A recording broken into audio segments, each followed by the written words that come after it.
இயேசு கிறிஸ்துவின் இனிய நாமத்தில் வாழ்த்துக்கள். சங்கீதம் 51 அதிகாரம் முதல் 4 வசனங்கள். தேவனே, உமது கிருபையின்படி எனக்கு இரங்கும், உமது மிகுந்த இரக்கங்களின்படி என் மீறுதல்கள் நீங்க என்னை சுத்திகரியும், என் அக்கிரமம் நீங்க என்னை முற்றிலும் கழுவி, என் பாவமற என்னை சுத்திகரியும்.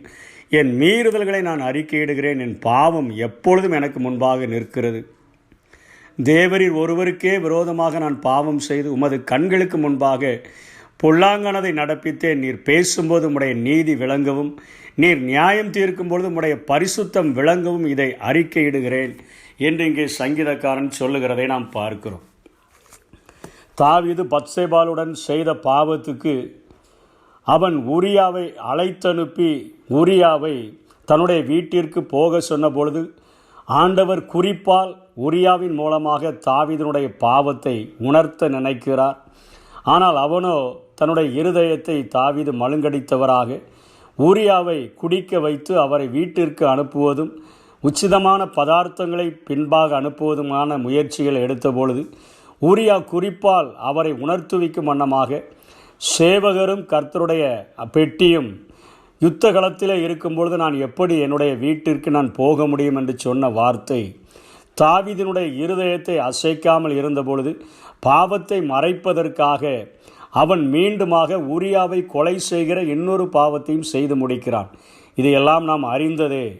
இதற்கு பின்பாக தாவீதை ஆண்டவர் எச்சரிக்கும் வண்ணமாக நம்முடைய எல்லா பலவீனங்களையும் அறிந்த ஒரு ஆண்டவர், நாம் எதை நினைத்து ஆண்டவர் தொட்டால் நம்முடைய இருதயம் கலங்கிவிடும் என்பதை தெளிவாக உணர்ந்தவராக ஆடுகளின் மேல் பாசம் கொண்டிருந்த அந்த தாவீதிற்கு தன்னுடைய பாவத்தை உணர்த்துவிக்கும் வண்ணமாக, ஏனென்று சொன்னால் தாவீது மெய்ப்பனாக இருந்தபொழுது ஒரு விசை ஒரு கரடியும் ஒரு விசை ஒரு சிங்கமும் என்னுடைய ஆட்டை எடுத்து செல்லும்படியாய் வந்தபொழுது என்னுடைய உயிரையும் பணையும் வைத்து நான் அவைகளோடு கூட போராடி ஒரு சிங்கத்தையும் ஒரு கரடியையும் நான் கொன்று போட்டேன் என்று அவர் வாக்கு கொடுக்கிறார். அப்படியாய் ஆடுகளை நேசிக்கிற தாவீதினுடைய இருதயத்தை கரைப்பதற்கு, இருதயத்திலே பாவ உணர்வை தூண்டுவிப்பதற்காக ஆண்டவர் நாத்தான் தீர்க்கதரிசியை அனுப்பி அழகான ஒரு கதை ஒன்றை சொல்லி, ஒரு ஆட்டின் கதையை சொல்லி, ஒரு ஏழைக்கு ஒரே ஒரு ஆட்டுக்குட்டி இருந்தது, மகளைப் போல இருந்தது, அவனுடைய வாயின் அப்பத்தை தின்று வளர்ந்தது. அந்த ஊரிலே ஒரு ஐஸ்வர்யவான் அநேக ஆடுகளுக்கு உரிமையாளியாக இருந்த போதிலும் கூட தன்னுடைய வீட்டிற்கு வந்த விருந்தாளிக்காக அந்த ஒரு ஏழை அவன் வளர்த்த அந்த பிள்ளையைப் போல வளர்த்த அந்த ஆட்டுக்குடியை பிடித்து அடித்து அவனுக்கு விருந்து செய்து விட்டான் என்று சொன்ன பொழுது தாவீதிற்கு அத்தனை கோபம் வந்து விட்டது.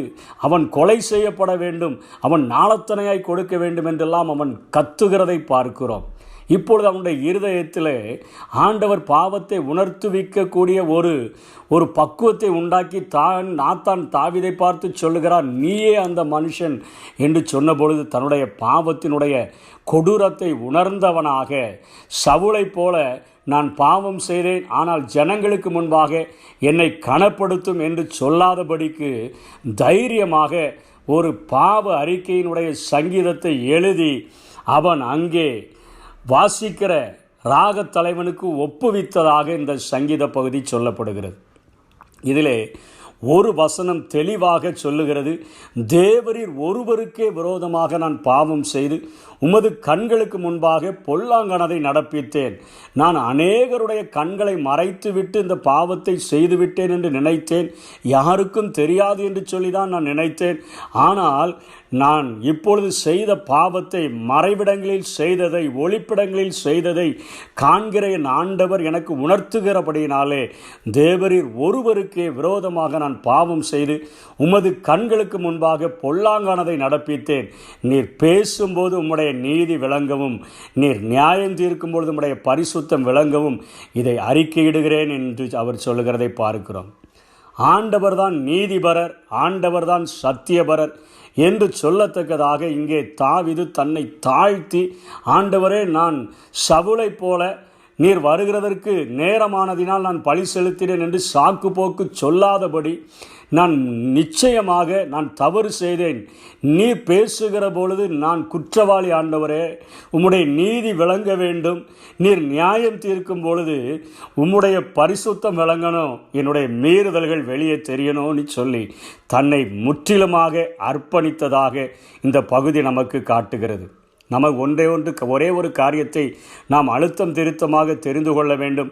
தேவன் எவரும் நரகத்திற்கு செல்லக்கூடாது என்பதிலே அத்தனை அக்கறை உடையவராக எல்லா மனுஷரும் ரட்சிக்கப்படவும் சத்தியத்தை அறிகிற அறிவை அடையவும் அவர் சித்தமுள்ளவராய், விருப்பமுள்ளவராய், வாஞ்சை உள்ளவராய் அவர் இருந்த போதிலும் கூட எந்த ஒரு பாவியையும் பரலோகத்தில் அனுமதிக்க முடியாத அளவிற்கு அவர் அத்தனை பரிசுத்தம் உள்ளவர் என்பதை இப்பொழுது தாவீது உணர்ந்து கொண்டான். தாவீது அவருடைய இருதயத்திற்கு ஏற்றவனாய் இருந்த போதிலும், அவன் குடும்பத்தால் ஒதுக்கப்பட்டு அவன் வனாந்தரத்தில் இருந்த போதிலும் கூட அழைத்தனுப்பி அபிஷேகம் பண்ணி தாவீதை என்னுடைய இருதயத்திற்கு ஏற்றவனாக கண்டேன் என்று சொல்லி சவுலை தள்ளிவிட்டு தாவீதை சமஸ்த இஸ்ரவேலுக்கும் ராஜாவாக மாற்றிவிட்ட அந்த ஆண்டவருடைய இருதயத்தை இப்பொழுது அவன் உணர்ந்து கொள்கிறான்.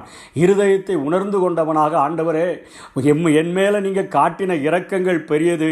நான் ஒரு ஆடுகளின் பின்பாக இருந்த என்னை பிடித்து கொண்டு வந்து நீர் ஆண்டவரே உம்முடைய ஜனங்களை மேய்க்கிற ஒரு பெரிய மேய்ப்பனாக, ஒரு ராஜாவாக என்னை நீர் அபிஷேகித்திருந்த போதிலும் நான் பாவம் செய்தால் என்னை விட்டு வைப்பதற்கு ஆண்டவரே உம்முடைய பரிசுத்தம் இடம் கொடுக்காது என்பதை நான் அறிந்திருக்கிறேன் என்பதை இங்கே தெளிவாக உணர்த்துகிறதை பார்க்கிறோம். நீர் பேசும்போது உம்முடைய நீதி விளங்க வேண்டும். நீர் நியாயம் தீர்க்கும் பொழுது நான் குற்றவாளி, ஆண்டவரே உம்முடைய பரிசுத்தம் விளங்க வேண்டும் என்பதை இங்கே அழுத்தம் திருத்தமாக அவர் சொல்லிக் கொடுக்கிறதை நாம் இங்கே பார்க்கிறோம். லூக்கா எழுதின சுவிசேஷத்திலே 15ஆம் அதிகாரம் 21ஆம் வசனத்திலேயும் அங்கே ஆண்டவராகிய இயேசு சொன்ன உவமைகளிலே இளைய குமாரன் அவன் மனம் திரும்பும் பொழுது அழகாக சொல்கிறான், தகப்பனே, உமக்கு விரோதமாகவும் பரத்திற்கு விரோதமாகவும் நான் பாவம் செய்தேன். நான் இனி உம்முடைய குமாரன் என்று சொல்லப்படுகிறதற்கு நான் பாத்திரன் அல்ல. நான் மீறுதல் செய்தவன் நான் தான். உம்மிடத்தில் நீர் பேசும்பொழுது உம்முடைய நீதி விளங்க வேண்டும். நீர் நியாயம் தீர்க்கும் பொழுது உம்முடைய பரிசுத்தம் விளங்க வேண்டும்.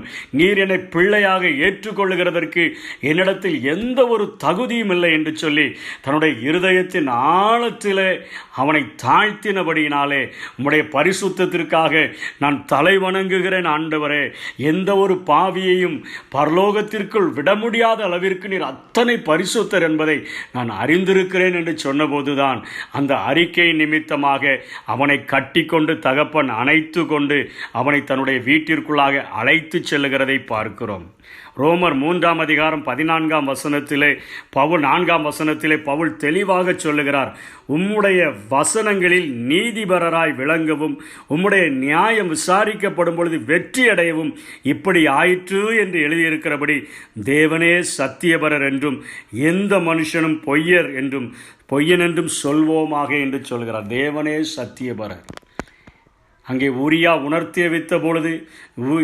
உணர்த்தின பொழுது என்னுடைய ஆண்டவனுடைய சேனைகளெல்லாம் யுத்த களத்தில் இருக்கும் பொழுது நான் எப்படி என்னுடைய வீட்டிற்குள் செல்ல முடியும் என்று கேட்ட போதெல்லாம் உணர்த்தப்படாத இருதயம் இப்பொழுது ஆட்டை குறித்த ஒரு ஓமையை சொல்லி நாத்தான் பாவத்தை உணர்த்தி ஆண்டவருக்கு தெரிந்துவிட்டதே என்கிற காரியம் ஒரு பரிசுத்தருக்கு தெரிந்துவிட்டதே, என்னை பரலோகத்திற்குள் அனுமதிக்க முடியாத அளவிற்கு அத்தனை பரிசுத்தர் அல்லவா, அவர் நீதிபரர் அல்லவா, அவர் சத்தியபரர் அல்லவா, நான் பொய்யன் அல்லவா, என் மேல நீர் வைத்த இரக்கத்தின் நிமித்தமாக ஆண்டவரே உம்முடைய சன்னிதானத்தில் நான் கதறுகிறேன் என்று சொல்லி இந்த சங்கீத பகுதியை அவர் எழுதி வைத்திருக்கிறதை பார்க்கிறோம். இன்னைக்கு நம்முடைய வாழ்க்கையிலும் நாம் செய்கிற பாவங்கள், நாம் செய்கிற மீறுதல்கள் நம்முடைய இருதயத்தில் இத்தனையான ஒரு தாக்கத்தை உண்டாக்கக்கூடியதாக இருக்க வேண்டும்.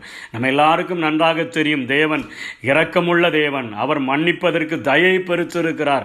அவர் எப்படியாகிலும் என்னை மன்னித்து விடுவார் என்கிற ஒரு காரியத்திலே அவர் என்னை எப்படியும் நரகத்திற்கு கொண்டு போக மாட்டார் என்கிற ஒரு தைரியத்தில் நாம் துணிந்து திரும்ப திரும்ப பாவங்களை செய்கிறவர்களாக இருக்கலாம். ஆனால் நமக்கு ஒரு காரியம் உணர்த்தப்பட வேண்டும், என் தேவன் சத்தியபரர், என் தேவன் நீதிபரர், அவர் பரிசுத்தர். எந்த ஒரு பாவியையும் பரலோகத்தில் விட முடியாத அளவிற்கு அவர் அத்தனையான பரிசுத்தர் என்கிற ஒரு எண்ணம் நம்முடைய இருதயத்தில் உருவாகிவிடும் என்று சொன்னால் இந்த உலகத்தில் பாவமில்லாத வாழ்க்கைக்கு நாம் முயற்சிப்போம்.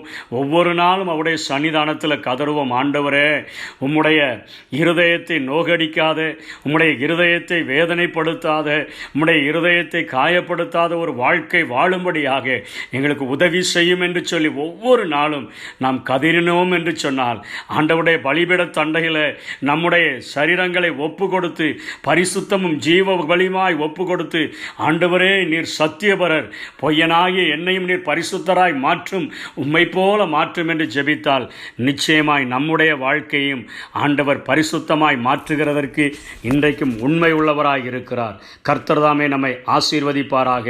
ஆமென். நீதி தேவனே நன்றி ஐயா, வெற்றி வேந்தனே நன்றி ஐயா, நீதி தேவனே நன்றி ஐயா, வெற்றி வேந்தனே நன்றி ஐயா, நன்றி நன்றி இடைவிடா நன்றி உமக்குத்தானே.